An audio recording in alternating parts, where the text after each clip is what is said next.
Thank you very much. Thank you.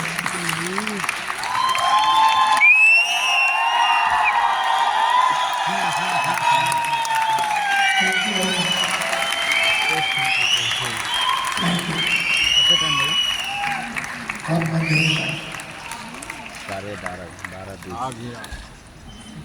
हाँ जी, ये ले जाएंगे, घर ले जाएंगे।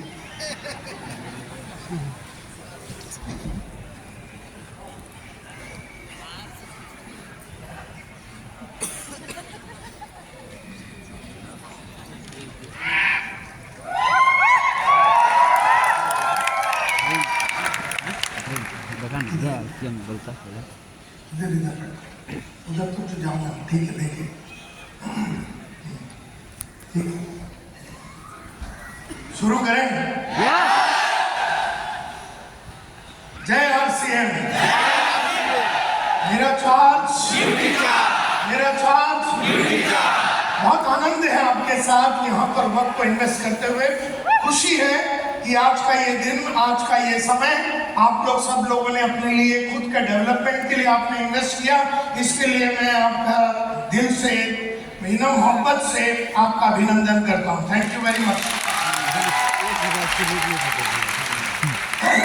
भारत का चार्ज, तो मेरे को ये बताइए, मुझे बड़ी खुशी है कि आप लोग यहाँ पर क्यों आए हैं। एक एक करके हाथ ऊपर करके बताएंगे कि आप यहाँ पर क्यों आए हैं। एक एक करके जिसको मैं पूछूंगा वही बताएगा। ये gentleman out here, brown colour. Yes sir, आप क्यों आए हैं यहाँ पर?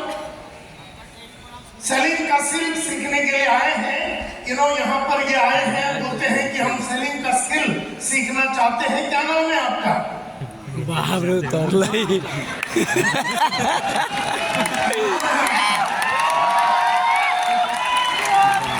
अच्छा, आप लोग आगे किसी मत बोलिए। Thank you very much. मैं संभाल लूंगा, कोई नहीं मारेगा मुझे। कोई नहीं मारेगा मुझे। आप सेलिंग का स्किल सीखना चाहते हैं तो मेरा ये सवाल है आपसे, आप लोगों सबको मेरी आवाज सुनाई दे रहा है? बीच बीच में मैं यहाँ पर जाऊंगा, स्टेज पे जाऊंगा, सब जगह पे जाऊंगा। तो विकास जी जो है यहाँ पर सेलिंग का स्किल सीखने के लिए आए हैं। तो मेरे को विकास जी ये बताइए, सेलिंग जो है, आपने कहा सेलिंग का स्किल सीखने आए हैं। मैं आपसे पूछना चाहता हूँ, सेलिंग जो है ये एक साइंस है कि ये आर्ट है कि ये क्या है, स्किल है? यानी मैं हिंदी में पूछता हूँ, क्या ये शास्त्र है, क्या ये कला है, क्या ये कौशल्य है? कला। आप बताइए। कोई नहीं बोलेगा। मैंने इनसे सवाल किया, इन्होंने, विकास जी ने कहा कि मुझे सेलिंग स्किल्स के बारे में सीखना है। मैंने क्लियरली इनसे पूछा कि सेलिंग जो है ये एक शास्त्र है, यानी कि साइंस है, कि सेलिंग जो है ये एक आर्ट है, क्या है ये कला है, और क्या सेलिंग एक स्किल है, कौशल्य है? स्किल है। अकॉर्डिंग टू मतलब विकास जी के अनुमान से ये एक स्किल है। और कोई बताना चाहेगा? ये काले कलर के सूट में। यस सर, आपको क्या लगता है, सेलिंग एक कला है, शास्त्र है, कि क्या ये कौशल्य है? ये कौशल्य है, यानी स्किल है। आप इसके साथ मानते हैं? यस मैडम, पिंक कलर के सूट में। यस मैडम, कला है। आप तो मतलब ये बोलते कौशल्य, आप बोलते कला है, यानी कि आर्ट है, आप बोल रहे हैं। अब आप बोल दीजिए सर, आप बोलिए साइंस है। गजब। अब ये जेंटलमैन बोल रहे हैं कि एक साइंस है, एक लेडी बोलती है ये आर्ट है, और एक जेंटलमैन, दो जेंटलमैन बोल रहे हैं कि ये एक कौशल्य है। हाँ, स्किल कौशल्य। तो मेरे को बताइए, आपके हिसाब से सेलिंग जो है, कितने लोगों को लगता है ये एक साइंस है? कितने लोगों को लगता है ये साइंस है? 1 2 3 साढ़े 3 5 5 जन को लगता है कि ये साइंस है। कितने लोगों को लगता है ये एक आर्ट है, ये एक कला है? ये बहुत सारे लोगों को लगता है कि ये कला है। और कितने लोगों को लगता है ये कौशल्य, स्किल है? ये बहुत कम लोगों को भी लग रहा है। यानी कि सबसे ज्यादा अपने को नाम मिला है कि ये कला है। सबसे ज्यादा लोग बोलते हैं कि ये कला है, उससे कम लोग बोल रहे हैं कि ये एक कौशल्य है या स्किल है। और बहुत कम लोग बोल रहे हैं ये एक साइंस है। तो मैं आप लोगों को बताना चाहता हूं माय डियर फ्रेंड्स कि ये तीनों हैं, ये तीनों हैं। तो जिन लोगों ने कहा कि ये साइंस है वो भी करेक्ट है, जिन लोगों ने कहा कि ये एक आर्ट है वो भी करेक्ट है, और जिन लोगों ने कहा कि ये कौशल्य है वो भी करेक्ट है। माय डियर फ्रेंड्स, साइंस जो है, साइंस यानी कि साइंटिफिक स्टेप्स होते हैं।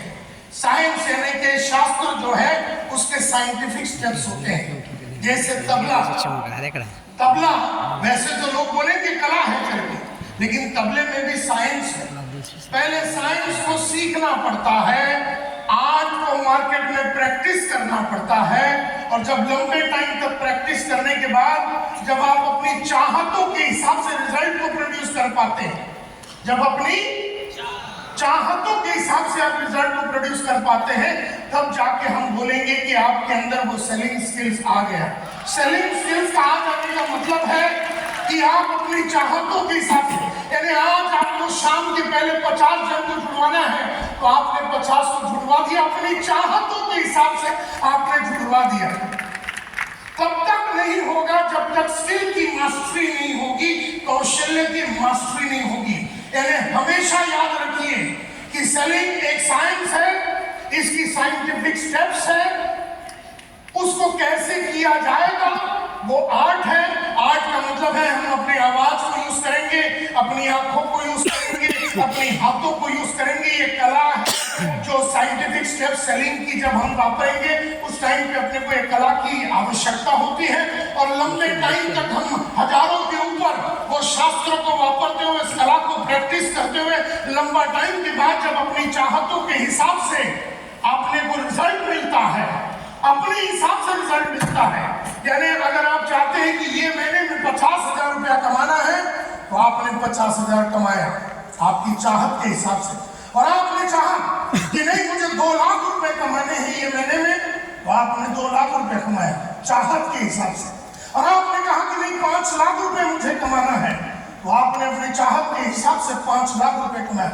और आपने कहा नहीं नायर साहब मुझे 10 लाख रुपए महीने की चाहिए, तो आपने 10 लाख रुपए अपनी चाहत के हिसाब से आपने कमाया। अपनी चाहत के हिसाब से कमाने के लिए, अपनी चाहत के हिसाब से कमाने के लिए आपकी चाहत के हिसाब से धंधा होना चाहिए, मार्केट होना चाहिए, मार्केटिंग या सेलिंग होना चाहिए। तो कहने का मतलब ये है कि विकास जी ने कहा ये एक कौशल्य है, मैं एग्री करता हूँ, और किसी ने कहा ये एक कला है, मैं एग्री करता हूं, और मैं आज आपसे ये बताना चाहता हूं ये एक साइंस भी है। Do you all agree? मेरी बात अभी तक थोड़ी थोड़ी समझ में आए तो हाथ ऊपर कीजिए, थोड़ी थोड़ी अगर मेरी बात समझ में आई तो हाथ ऊपर कीजिए। तो सेलिंग जो है ये एक पहला क्या है? शास्त्र है, साइंस है, उसकी स्टेप्स होती है। एक आदमी को मिलने के टाइम पे कई स्टेप्स होते हैं, उस स्टेप को जब आप जानते हैं, पहचानते हैं, और आप उसकी उल्लंघन न करते हुए उस स्टेप को जब आप मार्केट में वैसे ही वापरते हैं जैसे गुरु लोगों ने आपको सिखाया, तो आप उस आर्ट को प्रैक्टिस कर रहे हैं, उस कले को प्रैक्टिस कर रहे हैं। और जब आपने लंबा टाइम तक प्रैक्टिस करके अपनी चाहतों के हिसाब से आपने रिजल्ट प्रोड्यूस किया, तो वो हो गया कौशल्य, स्किल। तो सेलिंग पहला क्या है? साइंस। साइंस है। उसके बाद क्या है? और उसके बाद क्या है? साइंस को सीखना पड़ता है। बोलती है, बोलिए। साइंस को क्या करना पड़ेगा? आर्ट को प्रैक्टिस करना पड़ेगा। क्या करना पड़ेगा? और स्किल को मास्टर करना पड़ेगा। क्या करना पड़ेगा? तो साइंस को क्या करना पड़ेगा? आर्ट को क्या करना पड़ेगा? और स्किल को क्या करना पड़ेगा? मास्टरी करनी पड़ेगी। और तब जाके हम बोलेंगे कि हमें सेलिंग स्किल्स आती है। तो विकास जी कहाँ हैं आप? आपको बात समझ में आ गई कि ये साइंस भी है, और थोड़ी देर के बाद मैं आपको बताऊंगा ये साइंस में क्या क्या स्टेप्स होते हैं एंड थिंग्स लाइक दैट। चलिए मेरे को बताइए आप यहाँ पर क्यों आए? विकास जी ने कहा और वहां पर चर्चा ये शुरू हो गई। आप मेरे को बताइए आप यहाँ पर क्यों आए हैं? कौन? हाँ, yes sir, gentleman out here, yes sir, बोलिए। मेरा बेस्ट वर्जन बनाने के लिए, ये जेंटलमैन कह रहा है मैं जो भी हूँ इससे जो बढ़िया एक इंसान मैं बन सकता हूँ, इससे कई गुना ज्यादा, 10 गुना, 20 गुना, 100 गुना ज्यादा जो मैं एक इंसान बन सकता हूँ, वो इंसान कैसे बने, इसके बारे में जानकारी लेने के लिए जेंटलमैन आए हैं। यस सर, आप क्यों आए हैं? मेरे अंदर जो आग है उसको लेने के लिए। आजा फिर सामने, तेरे साथ में लेटता हूँ, तेरे ऊपर लेटता हूँ और मेरी आग को तेरे में ट्रांसफर करता हूँ। कपड़े पहन के आएगा, नंगे होके आएगा। ठीक है, वो मेरी आग को लेने के लिए आए हैं। संतोष नायर के अंदर मेरे को कहा जाता है Nair is always on fire, ये बात भी सही है। तो जेंटलमैन आग लेने के लिए आए हैं, है ना? तो हम इसके पिछवाड़े में आग लगाएंगे। यस सर, कौन और? कोई और? ऊपर भी तो लोग बैठे हैं, ऊपर भी लोग बैठे हैं कि वहीं से ऊपर चले जाएंगे, जवाब भी देंगे। Yes sir, gentleman out here, आप क्यों आए हैं यहाँ पर? क्या करने के लिए? सक्सेसफुल होने के लिए आए हैं। वो कामयाब होना चाहते हैं। आप में से कितना लोग कामयाब होना चाहते हैं? साले इतने लोगों को साथ में झूठ बोलते हुए कभी नहीं देखा।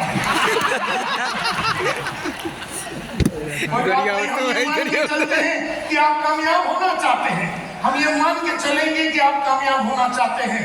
यू नो, एक और, चलो एक और, कोई और? Yes sir, gentleman out here. क्या करना चाहते हो? आराम से बोलिए। न्यूट्रीचार्ज की सेलिंग स्किल्स की एबिलिटी को बढ़ाना चाहते हैं। बहुत ही बढ़िया, बहुत ही बढ़िया। मैं बताऊंगा आपको क्या करना पड़ेगा। मेरे बताए हुए रास्ते पे चलेंगे आप लोग? ओके, चलिए। तो मेरे बारे में जानते हो? कुछ जानना चाहोगे?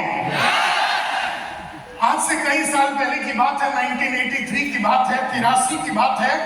मैं रोज सुबह उठता था, न्यूज़पेपर डालता था, घर घर में जाके न्यूज़पेपर डालता था।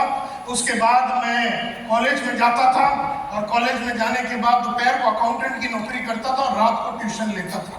जिंदगी मुकेश के दर्द भरे गाने सुनते हुए एक ही कपड़े में ऐसी निकल रही थी।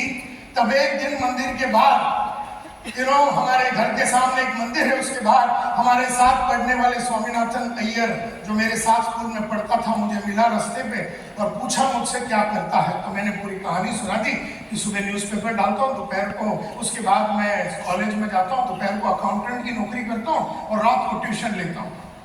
तब उसने मुझसे कहा कि ये जो अपना गली का कुलकर्णी है, वो पिछले 32 साल से न्यूज़पेपर का काम कर रहा है और 32 साल में मात्र एक स्कूटर तक पहुंचा है। और ये जो अकाउंटेंट का जो काम कर रहा है, आज तुझे 400 रुपये पगार है, अगले साल वो 500 हो जाएगा, अगले साल वो 600 हो जाएगा, अगले साल 700 हो जाएगा और 15-20 साल के बाद जब तेरी उम्र 35-36 की होगी तो 30-35 हजार रुपया तेरा इनकम होगा। किस तरह का जीवन को तू जिएगा, किस तरह से तेरे बीवी बच्चे का जीवन होगा, तेरा कुछ नहीं हो सकता। और ये जो एक ट्यूशन ले रहा है, इसके लिए 100 रुपये मिलते हैं, 2 ट्यूशन लेगा 200 रुपये मिलते हैं। तू संतोष नायर बड़ा आदमी कभी नहीं बन सकता। ऐसा स्वामीनाथन अय्यर ने मुंह पे देख के जब बताया, मैंने बोला यार अय्यर तो ऐसा डरा मत, ये बता सक्सेसफुल होने के लिए करना क्या है। तब उसने कहा कि जिंदगी बनानी है। आप भी रिपीट कीजिए, जिंदगी बनानी है। जैसे मैं बोलता हूँ उसको रिपीट करना, आप खाली उसको दोहराइए। उसने कहा जिंदगी बनानी है, नाम बनानी है, नाम बनानी है, इज्जत कमानी है, इज्जत कमानी है, अपनी चाहतों के हिसाब से जिंदगी जीनी है, अपने चाहतों के हिसाब से जिंदगी जीनी है, जरूरतों के हिसाब से नहीं, जरूरतों के हिसाब से नहीं, अपनी चाहतों के हिसाब से, अपनी चाहतों के हिसाब से अगर जिंदगी जीनी है, जिंदगी जीनी है तो सेल्स में आ जा। सेल्स में आ जा। मैंने कहा स्वामीनाथन अय्यर सेल्स वो क्या होता है? तो मुझे तो नहीं मालूम था 19 बरस की उम्र में कि सेलिंग होती है, बेचने की काम होती है, बेचना एक कलाकारी है, ये शास्त्र है, ये सब तो मैं तो नहीं जानता था।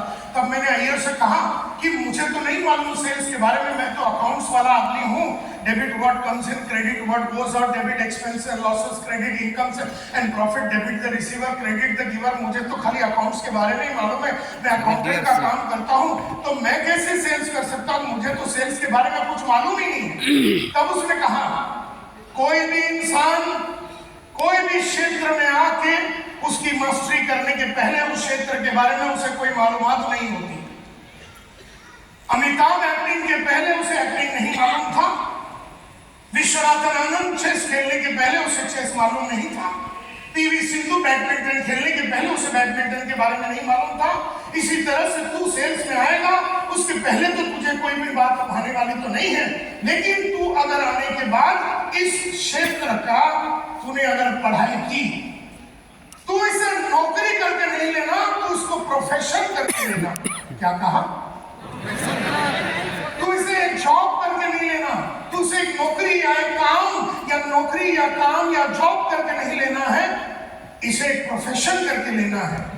तब मैंने उससे पूछा कि प्रोफेशन का मतलब क्या होता है? तो उसने कहा एक होता गली का क्रिकेट और एक होता प्रोफेशनल क्रिकेट, एक होता गली का क्रिकेट और एक होता प्रोफेशनल क्रिकेट। आप में से कितने लोगों ने क्रिकेट कभी ना कभी जिंदगी में खेला? हाथ ऊपर कीजिए। हम सब ने खेला, लड़के लड़कियां ने सबने क्रिकेट खेला है। तब उसने कहा एक होता गली का क्रिकेट, एक होता प्रोफेशनल क्रिकेट, एक होता गली का बैडमिंटन और एक होता प्रोफेशनल बैडमिंटन, जो पीवी सिंधु का बैडमिंटन। उस जमाने में जो बैडमिंटन चैंपियन होते थे उनका नाम उन्होंने लिया, लेकिन मैं आज आपको रिलेट करने के लिए आज का नाम ले रहा हूं। तो उसने कहा एक होता गली का क्रिकेट और एक होता प्रोफेशनल क्रिकेट, जो विराट कोहली का क्रिकेट होता है। विराट कोहली के बैंक अकाउंट में 4000 करोड़ रुपया पड़ा हुआ। कितना? अब मैं क्यों जानता हूं, क्योंकि विराट कोहली का जो फाइनेंशियल एडवाइजर है, जो उसको फाइनेंस के बारे में एडवाइस देता, वो पिछले 25 साल से मेरा स्टूडेंट है। मैंने उसको सिखाया कैसे बड़े लोगों के पास जाना है, और आज वो जो फाइनेंशियल एडवाइजर है वो विराट कोहली को गाइड करता है कि पैसे कैसे संभालना है, कमाया हुआ पैसे को कहाँ लगाना है, और ये सब बातें वो करता है। कहने का मतलब ये है, तब उसने कहा कि एक होता है गली का क्रिकेट, एक होता है विराट कोहली का क्रिकेट जो कि प्रोफेशनल क्रिकेट होता है, एक होता गली का बैडमिंटन। आप में से कितने लोगों ने बैडमिंटन खेला है? कईयों ने बैडमिंटन खेला, हमने भी खेला है। तो एक होता गली का बैडमिंटन और एक होता पीवी सिंधु का बैडमिंटन। पीवी सिंधु जो हमारी कंट्री की सबसे लीडिंग बैडमिंटन प्लेयर है, उसके बैंक अकाउंट में 400 से 500 करोड़ रुपए पड़े बैडमिंटन खेलते हुए। एक होता गली का तबले वाला और एक होता है प्रोफेशनल तबले वाला, जाकिर हुसैन की मां। गली का तबला वाला बंबई शहर के अंदर वहां पर बार्स होते हैं या जो भी होता है, बंबई के शहर के अंदर गली का तबले वाला बजाता है, शाम को 2 घंटे तबला, 1500 रुपया उसे मिलता है। और एक होता है जाकिर हुसैन जो ऐसे बापू ऑडिटोरियम में आके शाम दे देता है 2 घंटे और 1 करोड़ रुपया लेता है। बजा तो दोनों तबला ही है ना, तो एक को 1500 रुपया मिल रहा है, एक को 1 करोड़, यानी कि 25 लाख से 1 करोड़ रुपया लेता है जाकिर हुसैन एक शाम को 2 घंटे बजाने का। तो एक होता है गली का तबले वाला और एक होता है प्रोफेशनल तबले वाला। एक होता गली का सेल्समैन, स्वामीनाथन अय्यर ने कहा, और एक होता प्रोफेशनल सेल्स का बंदा जिसने सेल्स की मास्टरी की है। यानी पीवी सिंधु ने बैडमिंटन की मास्टरी की है, 8 घंटे रियाज करती है दिन में। जाकिर हुसैन सुबह 3 बजे उठता है और 8 बजे तक प्रैक्टिस करता है, या 5 घंटे रियाज करता है। तो स्वामीनाथन अय्यर ने कहा एक होता है गली का चेस जो आपने भी खेला है, शतरंज जो आपने भी खेला, हमने भी खेला है, और एक होता विश्वनाथन आनंद का शतरंज, और वो है प्रोफेशनल शतरंज खेलने वाला या चेस प्लेयर। कहने का मतलब ये है कि स्वामीनाथन अय्यर ने जब 1985 में ये बात कही कि जिंदगी बनानी है, नाम बनानी है, इज्जत कमानी है, शोहरत कमानी है, पैसे कमाने हैं और अपनी चाहतों के हिसाब से जिंदगी को जीनी है। यानी चाहत का मतलब है कि आज शाम को आपकी चाहत है कि आपको 20 लाख रुपए की गाड़ी खरीदनी है और आपने बैंक में से एक चेक काटा है और आपने गाड़ी ये चाहो आपकी बेटी आई और कहा कि पापा मुझे सिंगापुर में जाके पढ़ाई करनी है, मुझे 50 लाख की जरूरत है। आपने एक चेक फाड़ा और आपने बेटी को दे दिया, बोले जा सिमरन जी ले अपनी जिंदगी। अब एक बाप वो होता है जो 50 लाख का चेक फाड़ के देता है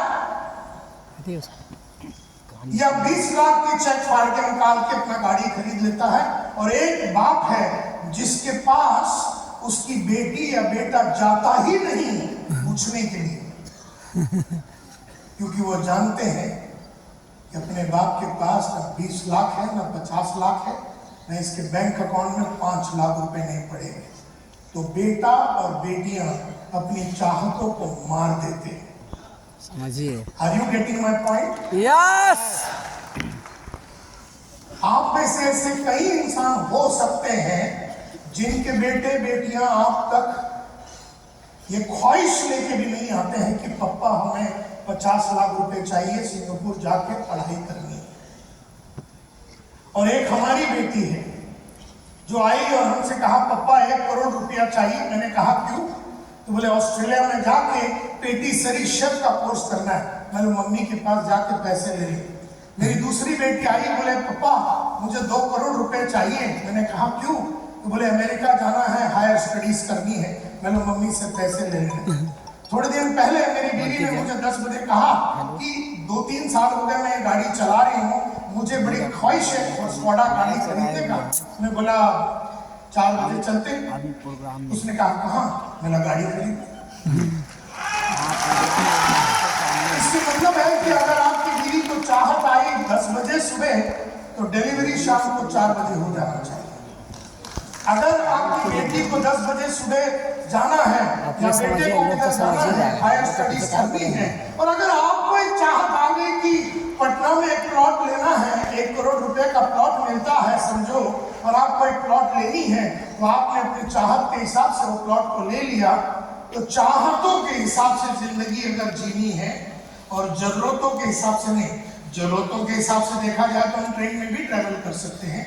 जरूरतों के हिसाब से देखा जाए तो पटना में भी बहुत सारे कॉलेज हैं जहाँ हमारी बेटी पढ़ सकती है। पटना में भी बहुत सारे कोर्सेज हैं जहाँ हमारी दूसरी बेटी पढ़ाई कर सकती है। लेकिन वो तो फिर जरूरत वाली बात होगी, वो बात नहीं हो कौन सी वाली, चाहत वाली बात है।